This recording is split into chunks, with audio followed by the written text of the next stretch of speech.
Jadi sebelum kita masuk ke dalam pembelajaran kali ini, Ibu mau isi presensi terlebih dahulu ya. Ini Ibu.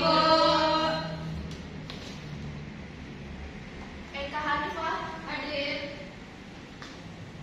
Salsabila Ginanjar, hadir. Raihana Al-Tanimah, hadir Ibu. Siti Nuraziza, hadir Ibu. Revita Azalia, sakit Ibu, tidak hadir. Sakit ya, ya. Oke, setelah ini kita akan mempelajari mengenai menyimpulkan isi teks laporan hasil observasi yang berupa buku pengetahuan yang dibaca ataupun didengar. Nah, untuk pembelajaran kali ini itu dalam menyimpulkan, sebentar, tulis terlebih dahulu.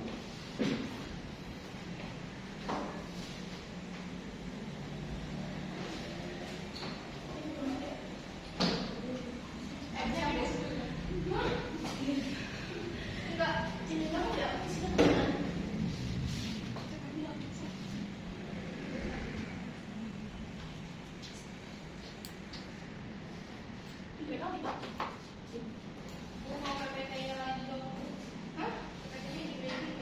oh iya, untuk anak-anak sebelum biar kalian paham ya, itu sudah dibikinkan di grup kelas. Itu kalian bisa dibuka ya gawainya masing-masing biar kalian bisa membaca ataupun memahami materinya.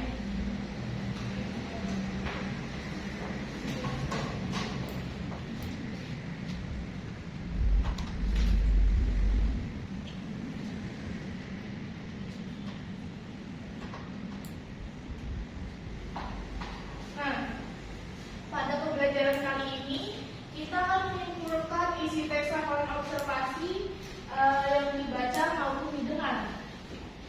Nah, dari yang tadi dijelaskan itu kita menyimpulkan isi teks hasil observasi itu terbagi menjadi dua, yang didengar dari narasumber ataupun yang kita baca sendiri. Nah, untuk yang pertama itu tadi kita mendengar dari narasumber.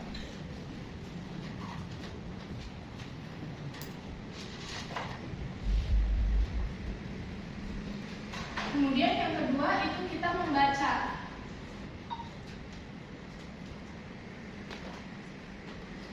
Nah, tadi udah dijelaskan ya sama Ibu bahwa menyimpulkan isi teks laporan observasi itu terbagi menjadi dua, yaitu mendengar dari narasumber dan yang kedua itu kita membaca.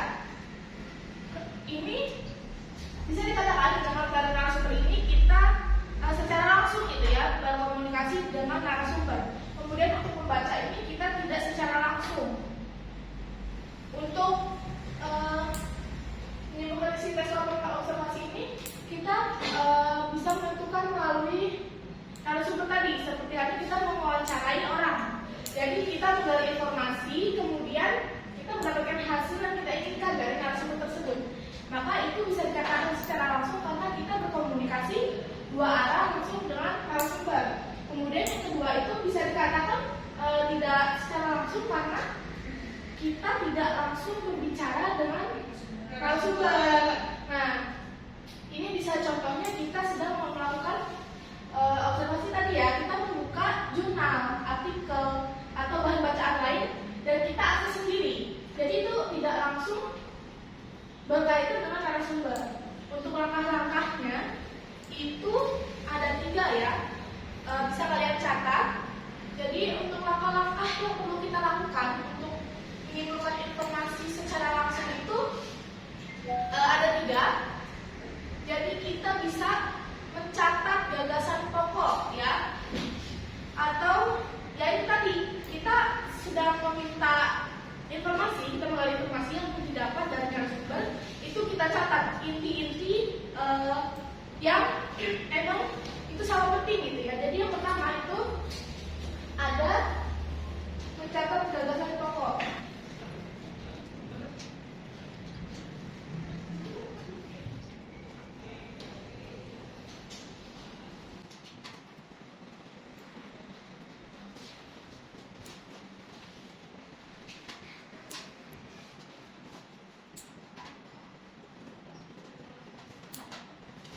Yang pertama tadi kita mencatat ide pokok. Kemudian yang kedua itu kita menanyakan secara langsung kepada narasumber mengenai informasi yang memang belum jelas. Jadi ketika kita melaksanakan wawancara, itu jangan kalian langsung paham-paham aja. Ketika kalian memang merasa ini apakah sudah benar atau kalian memang masih merasa bingung, itu kalian tanyakan kembali kepada narasumber agar kejelasan itu sesuai dengan fakta yang diberikan oleh narasumber. Yang kedua tadi itu melakukan validasi gitu ya.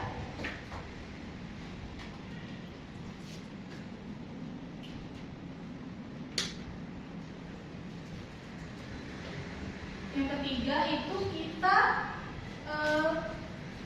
ketika sudah mendapatkan informasi, kita menyusun kesimpulan dari garis-garis besar yang telah kita dapatkan tadi. Tadi kan yang pertama kita mencatat ide pokok, kemudian kita menanyakan kembali validasi dari narasumber apakah itu sudah sesuai atau belum. Jadi yang ketiga ini kita membuat susunan dari kesimpulan hal-hal tersebut yang sudah kita dapatkan menjadi garis-garis besar yang nantinya akan kita susun menjadi laporan observasi seperti itu. Jadi yang ketiga itu kita menyusun kesimpulan.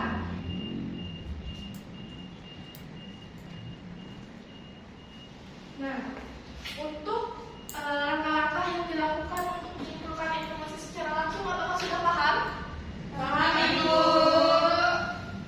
Kemudian tadi kan ada dua ya, ini secara langsung.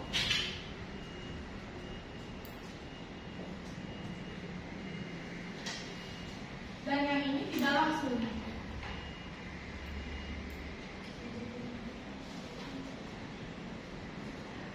Yang kedua itu ada langkah-langkah menyimpulkan teks observasi secara tidak langsung.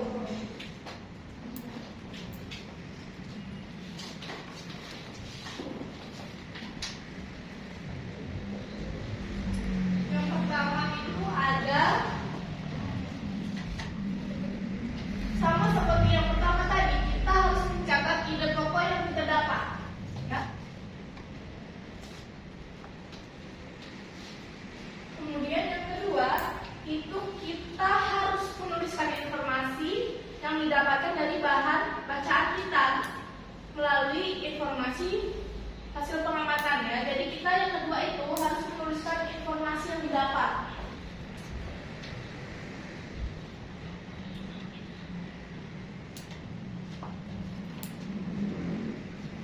Kemudian yang ketiga, kita menyusun kesimpulan sama seperti teks observasi secara langsung. Hanya yang membedakan itu dari narasumber dan tidaknya ya. Kita yang ketiga sama menyusun kesimpulan.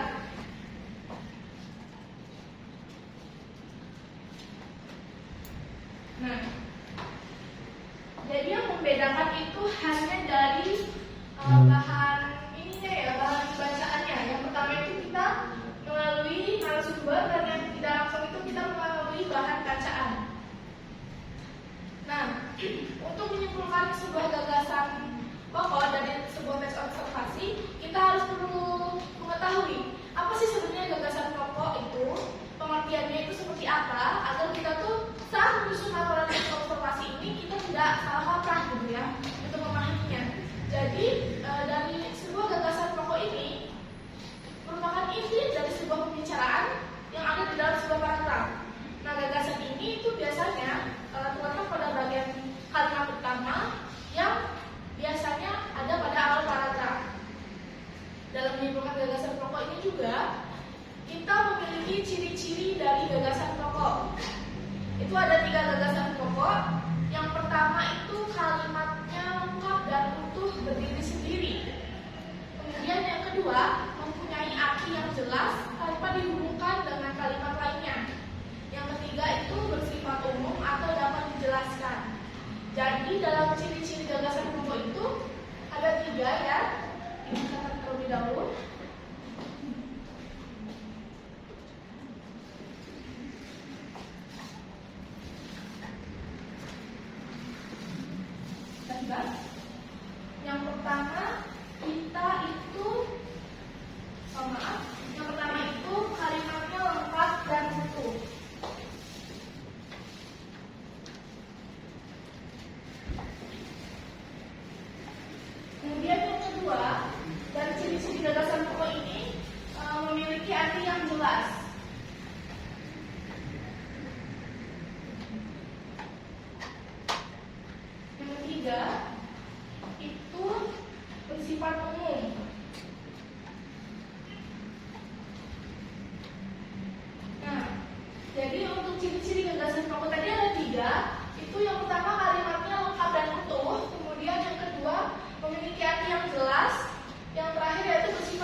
Kemudian yang ketiga, kita itu memetakan paragraf atau memilih kalimat yang utama di dalam kalimat tersebut sebagai kalimat penjelas. Yang keempat, kita perlu menentukan kalimat utama yang harus dijelaskan pada kalimat yang lain nantinya. Kemudian yang terakhir, kita sangat perlu merumuskan inti dari kalimat utama tersebut.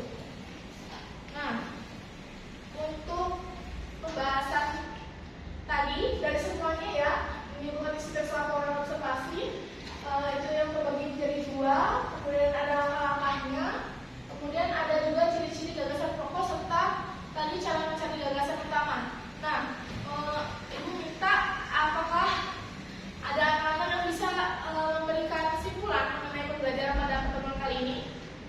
Silakan. Nanti akan dicatat namanya. Ibu, Baik, silakan. pembelajaran hari ini kita menyimpulkan isi laporan hasil observasi. Kemudian untuk menyimpulkan isi laporan hasil tes observasi itu bentuknya ada dua, ada yang didengar, kemudian ada yang secara langsung dan ada yang tidak langsung. Kalau yang secara langsung itu dengan narasumber, kalau yang tidak secara langsung itu bisa dengan melalui bahan bacaan ini. Dari teman-teman yang lain, apakah ada yang bisa membantu Siti untuk melengkapi penjelasan pada pertemuan kali ini? Baik, Bu. Silakan, Reihana. Saya akan melakukan langkah-langkah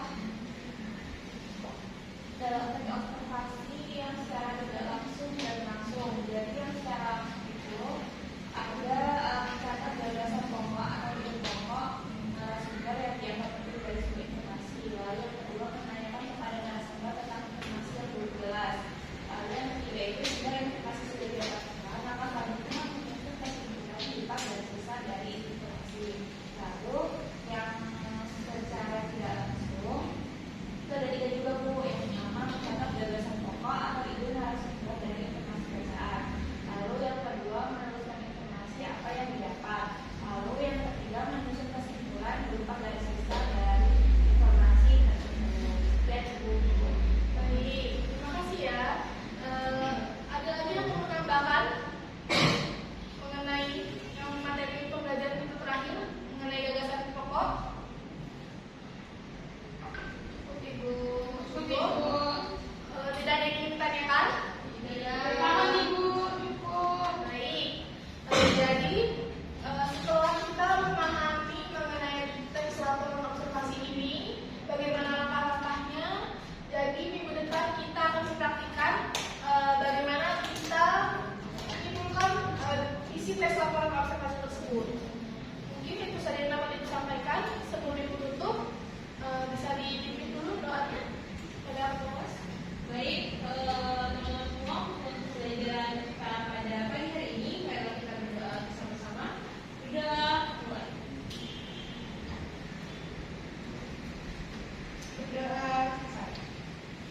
Baik, terima kasih ya untuk pembelajaran kali ini. Kalian dapat memahami secara pasti. Jadi Ibu akhiri untuk pertemuan kali ini. Untuk teman yang sakit tadi diberitahukan ya untuk tugasnya pekan depan. Baik, Ibu. Ibu akhiri. Wassalamualaikum warahmatullahi wabarakatuh. Waalaikumsalam warahmatullahi wabarakatuh. Terima kasih, Ibu. Sama-sama. Untuk papan tulisnya bisa diisikan kembali. Baik, Ibu. Mari, Nak. Mari, Ibu. Terima kasih.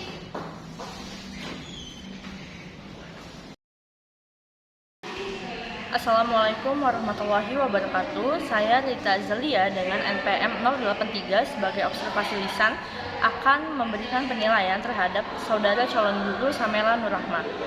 Pada keterampilan mengadakan variasi, saudara Samela sudah cukup baik dalam menggunakan variasi suara, volume, dan kecepatan berbicara. Kemudian saudara Samela juga sudah cukup baik dalam menggunakan variasi mimik dan gerak tubuh. Selanjutnya, saudara Samela juga sudah baik dalam melakukan variasi terhadap kesenyapan dengan memberikan waktu dalam pembelajaran. Kemudian saudara Samela juga sudah cukup baik dalam memberikan kontak pandang kepada siswanya. Kemudian saudara Samela juga sudah cukup baik dalam melakukan perubahan posisi di meja guru maupun di depan papan tulis dalam pembelajaran. Lalu saudara Samela juga sudah cukup baik dalam memberikan tekanan pada butir-butir yang penting dalam penyajian materi dengan menggunakan bahasa lisan. Kemudian saudara Samela juga sudah cukup baik dalam menggunakan variasi berupa media dan alat bantu pengajaran seperti papan tulis. Kemudian saudara Samela juga sudah baik dalam menggunakan variasi aural berbagai suara langsung. Namun saudara Samela tidak menggunakan alat bantu yang dapat dipegang dan dimanipulasi dalam kegiatan pembelajaran. Terakhir, saudara Samela sudah cukup baik dalam memberikan variasi berupa pola interaksi dan kegiatan siswa. Sekian yang dapat saya sampaikan. Saya akhiri. Wassalamualaikum warahmatullahi wabarakatuh.